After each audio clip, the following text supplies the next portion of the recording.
Hello बच्चों, आज हम करेंगे क्लास 10th का जो टॉपिक है वो है प्रकाश। ठीक है, लाइट।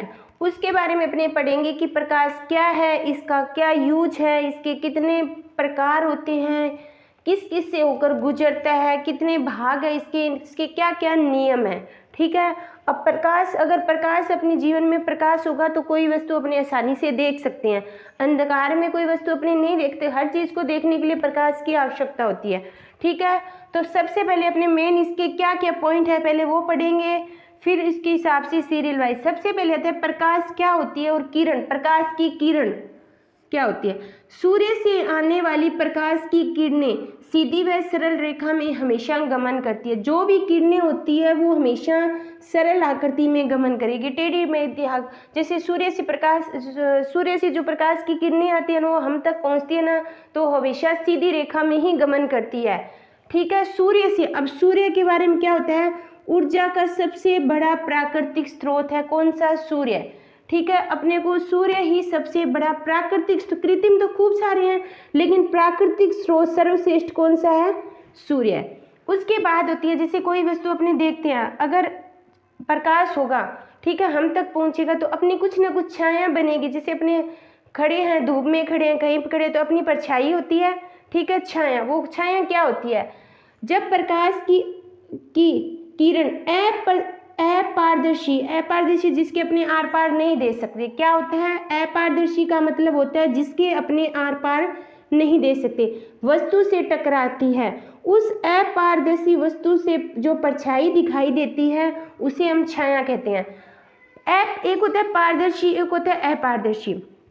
पारदर्शी का मतलब होता है अपने दोनों तरफ उसको देख सकते हैं। जैसे शीशे लगे होते हैं घरों में कांच के, जैसे खिड़कियों में, तो अपने दोनों तरफ देख सकते हैं, तो वो क्या होगा?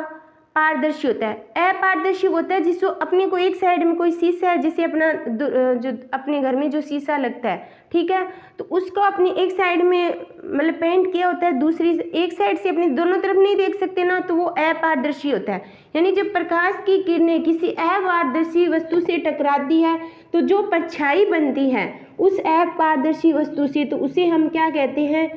छाया कहते हैं। जो अपनी क्या बनती है? छाया। ठीक है, ये दो पॉइंट है। फिर आता है प्रकाश का परावर्तन। अब प्रकाश का परावर्तन क्या होता है? एक होता है प्रकाश के परावर्तन के नियम, एक होता है सीधा प्रकाश का परावर्तन। पहले अपने प्रकाश का परावर्तन पढ़ेंगे, फिर उसका नियम पढ़ेंगे। जब प्रकाश की किरण किसी पृष्ठ, कोई भी पृष्ठ हो गया, जैसे दीवार वगैरह होगी, कोई भी पृष्ठ पर गिरती है तो उससे अधिकांश किरणें सीधी रेखा में गमन करती है। ये पॉइंट ध्यान रखना। जब कोई प्रकाश की किरणें किसी पृष्ठ पर गिरती है, जैसे कोई दीवार पर गिरती है, तो उसकी जो अधिकांश किरणें होती है ना वो हमेशा सीधी सरल रेखा में गमन करती है। इसे क्या बोलते हैं? परावर्तन कहते हैं। ठीक है, आगे अपने पढ़ेंगे परावर्तन का नियम। उसमें भी जो किरणें गुजरेगी ना वो हमेशा सरल रेखा में ही गुजरेगी, टेढ़ी मेढ़ी नहीं गिरेगी। अब प्रकाश का परावर्तन भी दो प्रकार से होता है। एक तो होता है नियमित परावर्तन, एक होता है विसरित परावर्तन। तो सबसे पहले वाला पॉइंट आता है अपना नियमित परावर्तन क्या होता है। ठीक है, दो परावर्तन के दो भाग होते हैं। नियम अलग होता है, परावर्तन के दो भाग अलग अलग होते हैं। फर्स्ट है नियमित परावर्तन। क्या होता है?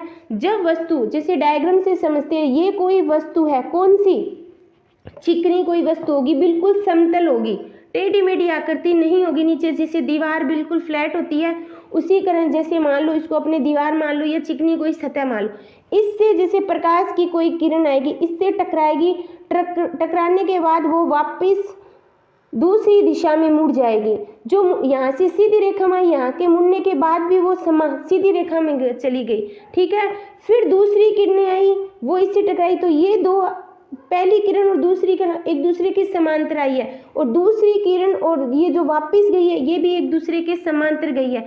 इसका मतलब होता है नियमित परावर्तन क्या होता है? जब किरण किसी माध्यम से होकर चिकनी सतह पर टकराती है, टकराकर समांतर रेखा में जाती है। यानी नियमित परावर्तन क्या होता है? जब कोई वस्तु किसी समतल या चिकनी सतह से टकराने के बाद वो समांतर रेखा में गमन हो जाता है, उसे हम बोलते हैं, क्या बोलते हैं? नियमित परावर्तन। अब यहाँ पे पॉइंट आया, एक माध्यम क्या होता है? माध्यम होता है जैसे ठोस, द्रव और गैस या निर्वात हो गया, जिसमें से कोई होकर किरण गुजरती है, उसे बोलते हैं अपने माध्यम। ठीक है, तो यानी नियमित परावर्तन होगा जब किरणें किसी वस्तु से टकराती है तो समांतर दिशाओं में गमन करती है, और वो भी कौन सी सतह, चिकनी या समतल सतह होगी, खुरदरी सतह नहीं होगी। ठीक है, ये हो गया। आगे अपने पढ़ेंगे विसरित परावर्तन, तो इसका स्क्रीनशॉट ले लो, फिर आगे वाला मैं पॉइंट कराती हूँ। विसरित परावर्तन क्या होता है, फिर उसके परावर्तन के अपने नियम पढ़ेंगे। बच्चों आगे वाला पॉइंट है विसरण परावर्तन। इससे पहले अपने ने नियमित परावर्तन पढ़ा था। आगे वाला सेकंड पार्ट होता है परावर्तन का, विसरण परावर्तन, विसरित परावर्तन। मतलब इसमें क्या होता है, जब कोई वस्तु जो ये किरण होती है किसी खुरदरी सतह पर टकराएगी तो वो टकराने के बाद बिखर जाती है उसकी किरणें, मतलब समांतर नहीं होती। तो जब किरण किसी माध्यम से होकर खुरदरी सतह से टकराती है तो वह बिखर जाती है। इसका मतलब वो एक दूसरे के समांतर नहीं बनाएगी, लेकिन जो नियमित परावर्तन होता है उसमें जो किरणें होती है वो क्या करेगी, समांतर माध्यम में गुजरेगी, लेकिन इसमें वो किरणें आपस में बिखर जाएगी। फिर आगे वाला पॉइंट पढ़ेंगे अपने परावर्तन के नियम।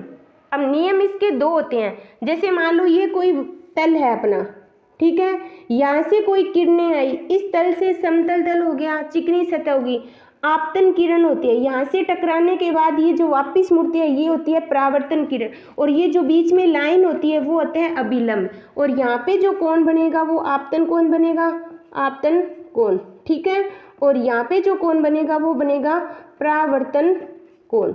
ठीक है, आपतन कोण को आई बोलते हैं, परावर्तन को आर बोलते हैं। ठीक है, अब ये नियम क्या होता है, जब कोई आपतन किरण किसी सतह से टकराकर वापस जाती है तो उसे परावर्तन किरण बोलते हैं, और जो इन आपतन किरण और अभिलंब के जो बीच कोण बनता है उसे आपतन कोण बोलते हैं, और अभिलंब और परावर्तन किरण के जो बीच में कोण बनता है उसे परावर्तन कोण बोलते हैं। ठीक है, अब ये है इसका परावर्तन का नियम। इसके दो पॉइंट है। पहला पॉइंट है कि आपतन किरण और परावर्तन किरण से बनने वाला कोण हमेशा क्या होता है, बराबर होता है। या आपने लिख सकते हैं कि आपतन कोण हमेशा परावर्तन कोण के बराबर होता है। अब क्वेश्चन आ सकते हैं कि कोई क्वेश्चन दिया हुआ है कि अगर आपतन कोण मान लो 40 डिग्री दिया हुआ है तो परावर्तन कोण कितना होगा, तो परावर्तन कोण कितना हो जाएगा अपना 40 डिग्री। या क्वेश्चन पूछ सकते हैं कि अगर आपतन कोण 50 डिग्री है, ठीक है, तो आपतन कोण और परावर्तन कोण के बीच में कितने डिग्री का कोण बनेगा।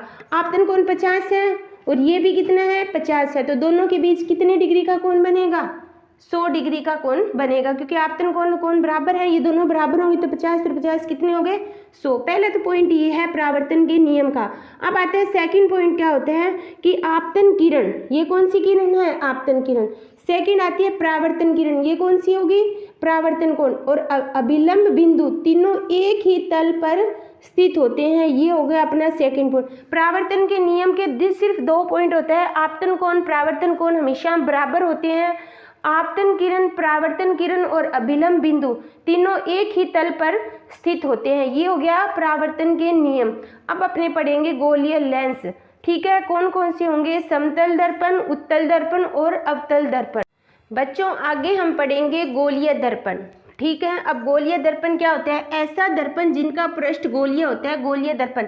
जैसे ये कोई गोला है, ठीक है, इसका पृष्ठ कौन सा है, गोलीय है, तो गोलीय दर्पण। अब देखो ये गोला है, अगर इसके जो अंदर का भाग, ये तो जैसे बाहर वाला भाग हुआ जिससे अपने कोई दृश्य देखते हैं, ठीक है, और ये होती है इसकी मतलब पेंट की हुई सतह, ठीक है, जैसे मान लो पॉलिश की हुई सतह, तो ऐसा दर्पण क्या कहलाता है, उत्तल दर्पण। और अवतल दर्पण क्या होता है, जैसे ये बाहर वाला उभरा हुआ भाग होता है वो क्या होता है, पेंट किया हुआ था, पॉलिश की होती है, और अंदर वाला दृश्य देखने के लिए यूज किया जाता है, उसे बोलते हैं अवतल दर्पण। इसका अंदर वाला पेंट किया होता है, इसका बाहर वाला, और बीच में जो जैसे ये गोला है बीच में क्या होता है, केंद्र, इसी तरह इसको क्या वो करते हैं, वक्रता केंद्र। अब अपने पढ़ेंगे कि उत्तल दर्पण क्या होते हैं और अवतल दर्पण, और इनका प्रतिबिंब कैसा बनता है और इसके क्या क्या यूज हैं। ठीक है, सबसे पहले आता है उत्तल दर्पण, इसका प्रतिबिंब हमेशा वास्तविक बनता है और उल्टा बनता है। ठीक है, अवतल का मतलब वास्तविक और उल्टा। ठीक है, अब यूज क्या होते हैं, गाड़ी की जो हेडलाइट, जो गाड़ी के जो सबसे आगे वाला शीशा होता है ना, वो होती है हेडलाइट, उसमें किसका यूज किया जाता है, क्योंकि जो हेडलाइट होगी सामने की जो कोई वस्तु अपने को दिखेगी वो बिल्कुल वास्तविक होगी लेकिन उल्टी दिखेगी, ठीक है। जैसे अपने को गाड़ी से अपने गाड़ी चला रहे हैं, सामने की जो वस्तु होती है अपने को वैसी की वैसी दिखेगी, वास्तविक जैसी है वैसी दिखेगी, लेकिन उल्टी होगी। जैसे उसका नाम जो लिखा होगा, जैसे एम्बुलेंस होता है, ठीक है। एम्बुलेंस अपने डायरेक्ट अगर गाड़ी देखें बाहर खड़ी हुई तो एम्बुलेंस अपने को उल्टा हुआ उल्टा दिखेगा, लेकिन जब अपने गाड़ी के अंदर बैठे हैं तो एम्बुलेंस लिखा हुआ अपने को सीधा दिखाई देगा, ठीक है। तो यानी प्रतिबिंब जो होता है वो उल्टा दिखाई देता है। उसी प्रकार दाढ़ी बनाने वाले जो शेव वगैरह करते हैं, नाई की शॉप है, उसमें भी दाढ़ी बनाने में भी कौन सा, अवतल दर्पण का। सोलर जो प्लांट होते हैं उनमें भी अवतल दर्पण का। और दंत विशेषज्ञ जो दांतों के जो विशेषज्ञ है वो जो दर्पण यूज करते हैं वो हमेशा अवतल दर्पण ही यूज करते हैं। फिर आता है उत्तल दर्पण। प्रतिबिंब आभासी होगा और हमेशा सीधा होगा। आभासी का मतलब होता है जो प्रतिबिंब अपने को पर्दे पर प्राप्त नहीं होता, ठीक है। जो दर्पण पर्दे पर प्राप्त नहीं होता उसे बोलते हैं आभासी प्रतिबिंब, हमेशा सीधा होता है। अब इसका वाहन का पीछे का दृश्य है, जैसे गाड़ी है अपने को पीछे साइड में जो लगा होता है ना मिरर, उस पीछे का जो दृश्य देखने के लिए किसका उपयोग किया जाता है, उत्तल दर्पण का। और छोटा प्रतिबिंब प्राप्त होता है, जो प्रतिबिंब प्राप्त होगा वो हमेशा अपने को छोटा प्राप्त होगा, ठीक है। ये अवतल दर्पण उत्तल दर्पण के उपयोग और उसके प्रतिबिंब कैसे बनते हैं। उसके बाद आता है समतल दर्पण। वैसे दर्पण दो ही प्रकार के होते हैं, उत्तल और गोलीय दर्पण दो ही प्रकार के होते हैं, उत्तल और अवतल। तीसरा होता है समतल दर्पण। अब समतल दर्पण का बताओ कहाँ यूज करते हैं, जैसे अपने घरों में जो शीशा यूज करते हैं अपना फेस देखने के लिए, तो वो कौन सा होता है, समतल दर्पण होता है। इसमें प्रतिबिंब हमेशा सीधा और आभासी बनेगा, पर्दे पे प्राप्त नहीं करते। आभासी और सीधा पर्दे पर प्रतिबिंब प्राप्त नहीं किया जा सकता।